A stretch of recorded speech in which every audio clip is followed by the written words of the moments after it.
आइए जानते हैं उत्तर प्रदेश के आज सुबह के सभी मुख्य समाचार। ताजा टुडे ब्रेकिंग न्यूज। सीएम योगी द्वारा किए गए सभी बड़े ऐलानों को। उससे पहले आपने इस वीडियो को लाइक नहीं किया है तो लाइक कर दे। एक एक करके सभी खबरों को आखिर तक जरूर देखिए। यूपी में योगी के निर्देश पर आयोग झुका। एक दिन में होगी पीसीएस परीक्षा। आरओ पर गतिरोध। दरअसल आपको बता दें कि उत्तर प्रदेश में यूपीएससी परीक्षा को लेकर चल रहे आंदोलन ने रंग दिखाया है। पीसीएस परीक्षा को लेकर छात्रों की मांग मान ली है। पीसीएस की परीक्षा पहले की तरह एक दिन एक शिफ्ट में कराई जाएगी। 2 दिन परीक्षा का आदेश वापस हो गया है। जिलाधिकारी और आयोग ने सचिव ने छात्रों के बीच आकर लाउड स्पीकर से यह घोषणा की। डीएम ने बताया कि सीएम योगी के आदेश पर आयोग ने यह फैसला लिया है। कुछ देर बाद इसका नोटिस भी जारी कर दिया गया। छात्र एक दिन एक शिफ्ट में कराने की मांग के साथ ही नॉर्मलाइजेशन का विरोध कर रहे थे। अब एक शिफ्ट में होने से नॉर्मलाइजेशन की जरूरत ही नहीं होगी। उत्तर प्रदेश के हर जिले में उर्वरक की पर्याप्त उपलब्धता। कृषि मंत्री बोले अफवाहों पर ध्यान न दे किसान। जी हां, कृषि मंत्री सूर्य प्रताप शाही ने एक बार फिर से प्रदेश के सभी जिलों में उर्वरक की पर्याप्त उपलब्धता का दावा किया है। कृषि मंत्री ने किसानों को अफवाहों पर ध्यान न देने और संतुलित मात्रा में उर्वरक का प्रयोग करने का सुझाव भी दिया है। उन्होंने कहा कि यूरिया और डीएपी का समित उपयोग करने के साथ अन्य आवश्यक पोषक तत्वों की पूर्ति के लिए वैकल्पिक उर्वरकों का उपयोग करना जरूरी है, ताकि मिट्टी और पर्यावरण की गुणवत्ता को बनाए रखा जा सके। वहीं कृषि मंत्री ने मैनपुरी का विशेष रूप से जिक्र करते हुए कहा कि जिलों में यूरिया, डीएपी, एनपीके और एसएसपी की पर्याप्त मात्रा उपलब्ध कराई गई है। यूपी में आबादी के हिसाब से शहरों को सुविधाएं मानक बदलने जा रही योगी सरकार। जानिए क्या है मकसद। जी हां, योगी सरकार जिस तरह से शहरों की आबादी तेजी से बढ़ रही है, उसी तरह से सुविधाएं देने के लिए मानक बदलने जा रही है। नई योजनाओं में जहां 18 मीटर से अधिक चौड़ी सड़कें बनाई जाएंगी, वहीं पार्क, कल्याण मंडपम व छात्रावास जैसी और अधिक सुविधाएं दी जाएंगी। नगर विकास विभाग इसके लिए नए बजट में प्रावधान कर रहा है। इसका मकसद शहरी लोगों को ज्यादा से ज्यादा सुविधाएं देना है। प्रदेश के नगर निगमों की आबादी में तेजी से इजाफा हो रहा है। अभी तक नगर निगमों में अधिकतम 10 लाख की आबादी मानकर विकास कार्य का खाका तैयार किया जा रहा था, लेकिन अब बड़े शहरों में आबादी 20 लाख से अधिक हो गई है। यूपी के सरकारी कर्मचारियों को योगी सरकार की बड़ी सौगात। जुलाई से बढ़े दर से महंगाई भत्ता। जी हां, यूपी की योगी सरकार ने 5वें और 6वें वेतन वाले अधिकारी व कर्मचारियों को बढ़े दर से महंगाई भत्ता दिए जाने का आदेश जारी किया है। बढ़े दर से महंगाई भत्ते का लाभ 1 जुलाई से मिलेगा। बढ़े दर से महंगाई भत्ते का भुगतान 1 नवंबर 2024 से नकद किया जाएगा। वहीं 1 जुलाई 31 अक्टूबर तक के देय अवशेष धनराशि कार्यक्रम में देय अवशेष धनराशि कार्मिकों के भविष्य निधि खाते में जमा किया जाएगा। बता दें कि अपर मुख्य सचिव वित्त दीपक कुमार ने बढ़े दर से महंगाई भत्ता दिए जाने का आदेश जारी किया है। 5वें वेतनमान वाले कार्मिकों को, जिन्हें अभी तक 443% की दर से महंगाई भत्ता मिल रहा था, अब इस वृद्धि के बाद उन्हें 455% की दर से महंगाई भत्ता दिया जाएगा। इनके महंगाई दर में 12% की बढ़ोतरी हुई है। यूपी के लखनऊ, वाराणसी समेत 15 जिलों के डीएम बदले जाएंगे। यूपी के 48 आईएएस का जल्द होगा प्रमोशन। प्रमुख सचिव में भी होगा बदलाव। जिला यूपी की ब्यूरोक्रेसी में जनवरी में बड़े पैमानों का बदलाव होगा। 2009 बैच के 41 आईएएस अधिकारियों को विशेष सचिव रैंक से सचिव रैंक में पदोन्नति मिलेगी। इनमें लखनऊ, वाराणसी, कानपुर, गाजियाबाद और मथुरा के जिलाधिकारी भी शामिल है। वहीं 7 सचिव रैंक के अफसरों को प्रमुख सचिव रैंक में प्रमोशन मिलेगा। प्रदेश में 2025 में मुख्य सचिव मनोज सिंह और कृषि उत्पादन आयुक्त मेनिका एस गर्ग सहित करीब 24 से अधिक आईएएस रिटायर होंगे और 48 आईएएस अफसरों को पदोन्नति मिलेगी। उत्तर प्रदेश में शराब और बियर विक्रेताओं के लिए नया नियम लागू। अबकारी आयुक्त ने जारी किया आदेश। जी हां, आपको बता दें कि प्रदेश में अब यूपीआई व क्यूआर कोड के स्कैन करके ऑनलाइन भुगतान से शराब खरीदी जाएगी। इस संदर्भ में अबकारी आयुक्त डॉक्टर आदर्श सिंह ने सभी शराब विक्रेताओं को निर्देश जारी कर दिया है। उन्होंने बताया कि शराब विक्रेताओं को पॉस मशीन भी उपलब्ध करवा दी गई है। शराब विक्रेता पॉस मशीनों से क्यूआर कोड को स्कैन करके ही शराब की बिक्री कर सकेंगे। यूपी में सीएम योगी सख्त, जमीन पैमाइश पर खेल बर्दाश्त नहीं। मौजूदा और पूर्व डीएम को नोटिस। आईएएस और 3 पीसीएस हो चुके निलंबित। जिला उत्तर प्रदेश के लखीमपुर खीरी में जमीन पैमाइश मामले में नियुक्त विभाग ने डीएम दुर्गा शक्ति नागपाल और पूर्व डीएम महेंद्र बहादुर सिंह को नोटिस जारी कर दिया है। राज्य सरकार ने दोनों अधिकारियों से परिवेशीय शिथिलता और लापरवाही को लेकर स्पष्टीकरण मांगा है। मामले में इससे पहले 1 आईएएस और 3 पीसीएस अधिकारियों पर गाज गिर चुकी है। बता दें कि लखीमपुर खीरी में 6 वर्षों तक जमीन पैमाइश लटकाए रखी गई। मामला सीएम योगी आदित्यनाथ तक पहुंचा। उन्होंने घूस मांगने के मामले की जांच शुरू करा दी, साथ ही दोषियों पर सख्त कार्रवाई करने के निर्देश भी दिए। यूपी में मोटर व्हीकल इंस्पेक्टर भी वाहन चेकिंग कर सकेंगे, अब कई अधिकार बढ़ेंगे। जी हाँ, यूपी में मोटर व्हीकल इंस्पेक्टर के अधिकार बढ़ाने की कवायद शुरू कर दी गई है। पहले आरआई पद नाम से पहचाने जाने वाले मोटर व्हीकल इंस्पेक्टर को वाहन चेकिंग करने का अधिकार रहेगा। साथ ही वाहनों की तकनीकी जांच के अलावा वाहन शोरूम में चेसिस नंबर का सत्यापन भी कर सकेंगे। इस नई व्यवस्था से राजस्व बढ़ेगा, सड़क घटनाओं पर भी अंकुश लगेगा। परिवहन विभाग ने शासन को इस संबंध में प्रस्ताव भी भेज दिया है। बता दें कि यूपी में कुछ समय पहले ही आरआई का नया पद नाम मोटर व्हीकल इंस्पेक्टर किया गया है।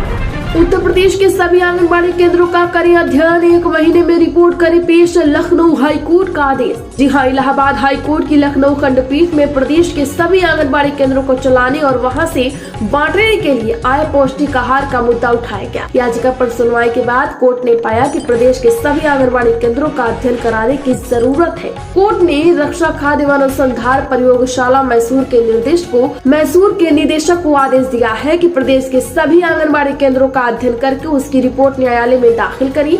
कोर्ट ने कहा है कि एकीकृत बाल विकास सेवा योजना के द्वारा आंगनबाड़ी केंद्रों पर मिलने वाले पौष्टिक आहार की गुणवत्ता की मात्रा की जांच और इस योजना को प्रदेश भर में किस तरह चलाया जा रहा है, इन सब विषय पर अध्ययन करके एक रिपोर्ट तैयार करके 4 हफ्ते में न्यायालय में दाखिल करें। यूपी में काशी में देव दीपावली पर तैयारी पूरी, सीएम योगी और उपराष्ट्रपति धनखड़ खास मेहमान। जी हां, देव दीपावली पर शुक्रवार को गंगा के अर्धचंद्राकर घाट ही नहीं बल्कि पूरी काशी दीपों की ज्योति से दीपमित होगी। इसके साक्षी उपराष्ट्रपति जगदीप धनखड़, राज्यपाल आनंदीबेन पटेल और मुख्यमंत्री योगी आदित्यनाथ भी बनेंगे। इसके अलावा केंद्रीय पेट्रोलियम मंत्री हरदीप सिंह पुरी और उप मुख्यमंत्री केशव प्रसाद मौर्य सहित काफी संख्या में आ रहे अतिथि असंख्य दीप प्रज्वलित कर देव दीपावली मनाएंगे। बता दें कि उपराष्ट्रपति जगदीप धनखड़ शाम करीब 4:30 बजे नमो घाट का उद्घाटन करेंगे। यूपी के लखनऊ मेट्रो की अड़चन को दूर करेंगे खट्टर, केंद्रीय ऊर्जा एवं शहरी विकास मंत्री ने की अपनों विभागों की समीक्षा। दरअसल केंद्रीय ऊर्जा एवं शहरी विकास मंत्री मनोहर लाल खट्टर ने अपने विभागों की समीक्षा के बाद पत्रकारों से बात की और कहा कि लखनऊ में मेट्रो के काम में आने वाली हर अड़चन को वो दूर करेंगे। गाजियाबाद और मेरठ में संचालित रैपिड रेल अगले साल जून तक पूरे 82 किलोमीटर के क्षेत्र को कवर करेगी। अभी यह रैपिड ट्रेन 42 किलोमीटर तक चल रही है। उन्होंने यह भी बताया कि जेवर मेट्रो का काम भी शुरू हो गया है। खट्टर ने कहा कि जब से वे मंत्री बने हैं कुल 16 राज्यों का दौरा कर चुके हैं। जनवरी तक देश के बाकी राज्यों का भी दौरा करेंगे। उत्तर प्रदेश में 10 लाख सोलर रूफटॉप स्थापित करेगी टाटा पावर, मिलती है 1 लाख रुपए तक की सब्सिडी। जी हां, टाटा पावर कंपनी ने प्रधानमंत्री सूर्य घर योजना के तहत उत्तर प्रदेश में 2 वर्षों में 10 लाख सोलर रूफटॉप की स्थापना का लक्ष्य रखा है। अभी तक कंपनी 10,000 सोलर रूफ प्लांट स्थापित कर चुकी है। साथ ही कंपनी उत्तर प्रदेश के 1000 स्कूलों के 5 लाख विद्यार्थियों को बिजली की बचत करने व सौर ऊर्जा को लेकर जागरूक करने के लक्ष्य पर काम कर रही है। टाटा पावर कंपनी के सीईओ एवं प्रबंधन निदेशक डॉक्टर परवीर सिन्हा ने लखनऊ के गोल्फ सिटी स्थित द सेंट्रल होटल में पत्रकारों से कहा कि कंपनी लखनऊ, कानपुर, गौतम बुद्ध नगर, झांसी, वाराणसी, प्रयागराज व अलीगढ़ में 136 मेगावाट क्षमता के सोलर रूफटॉप की स्थापना कर चुकी है। यूपी में टीबी मरीजों को अब मिलेगी 1000 की आर्थिक मदद। केंद्र सरकार का 2025 तक टीबी मुक्त का लक्ष्य। जी हां, आपको बता दें कि यूपी के जिलों में टीबी के बैक्टीरिया का फेफड़ों पर प्रहार जारी है। इस बात की तस्दीक स्वास्थ्य विभाग के आंकड़े करते हैं। पिछले साल के मुताबिक इस साल 1161 मामलों में इजाफा दर्ज किया गया है। रिपोर्ट बताती है कि पिछले साल 7090 रोगी मिले थे, जबकि इस बार 11 महीनों में 8251 टीबी रोगियों की पहचान हो चुकी है। इसमें नवंबर महीने में अब तक खोजे गए 225 टीबी रोगियों को अनुदान के रूप में 500 रूपए की जगह 1000 रूपए दिए जाएंगे, क्योंकि प्रदेश सरकार ने रोगियों के डाइट अनुदान को दोगुना कर दिया है। केंद्र सरकार का देश को 2025 तक टीबी मुक्त करने का लक्ष्य है। यूपी में दहाई में सिमटेगी भाजपा, हर सीट पर घटेंगे 25,000 वोट, अखिलेश यादव ने निकाला नया गणित। जी हां, उत्तर प्रदेश लोक सेवा आयोग द्वारा 2 दिन में परीक्षा लेने और नवंबर का नॉर्मलाइजेशन करने के फैसले के खिलाफ छात्र छात्राओं के लगातार चौथे दिन आंदोलन से विरोधी पार्टियों को आपदा में अवसर नजर आने लगा है। समाजवादी पार्टी अध्यक्ष और पूर्व मुख्यमंत्री अखिलेश यादव ने इस प्रदर्शन के आधार पर एक नया गणित लगाकर बताया कि भारतीय जनता पार्टी की यूपी की हर सीट पर 25,000 वोट घटेंगे। और वो दहाई अंकों में सिमट जाएगी। 2022 की विधानसभा चुनाव में 403 सीटों वाले सदन में भाजपा ने 255 और सपा ने 111 सीटें जीती थी। आपको बता दें कि इस जीत के साथ योगी आदित्यनाथ लगातार दूसरी बार राज्य के सीएम बने थे। यूपी में दिसंबर जनवरी में हो सकती है टीजीटी, पीजीटी व असिस्टेंट प्रोफेसर भर्ती परीक्षाएं। आयोग ने मांगी परीक्षा। जी हां, नई शिक्षक भर्तियां शुरू करने के लिए पूर्व उत्तर प्रदेश शिक्षा सेवा चयन आयोग निलंबित भर्तियां पूरी करने की दिशा में आगे बढ़ रहा है। असिस्टेंट प्रोफेसर रसायन विज्ञान विशेष के शेष पदों का परिणाम जारी करने के बाद आयोग अब असिस्टेंट प्रोफेसर के 1017 पदों तथा प्रशिक्षित स्नातक शिक्षक व प्रवक्ता संवर्ग पीजीटी के 4163 पदों के लिए दिसंबर के तृतीय सप्ताह से जनवरी 2025 के द्वितीय सप्ताह तक में परीक्षा कराने की योजना पर कार्य कर रहा है। आयोग की अध्यक्ष प्रोफेसर कीर्ति पांडे ने सभी जिलाधिकारियों को पत्र भेजकर जून 2024 के शासन आदेश के क्रम में मानक के अनुरूप परीक्षा केंद्रों की सूची आयोग की ईमेल पर मांगी है। उत्तर प्रदेश में इरफान सोलंकी को हाई कोर्ट से जमानत सजा बरकरार, विधायक की बहाल नहीं होगी। इलाहाबाद हाई कोर्ट ने आगजनी मामले में इरफान सोलंकी की जमानत मंजूर कर दी है, लेकिन सजा पर रोक नहीं लगाई। कोर्ट के फैसले के बाद यह साफ हो गया है कि इरफान की विधायक की बहाल नहीं होगी और सीसामऊ सीट पर उपचुनाव होगा। बता दें कि जस्टिस राजीव गुप्ता और सुरेंद्र सिंह की बेंच ने इरफान की याचिका पर फैसला सुनाया। हाई कोर्ट ने 8 नवम्बर को सुनवाई पूरी होने के बाद मामले में फैसला सुरक्षित रख लिया था।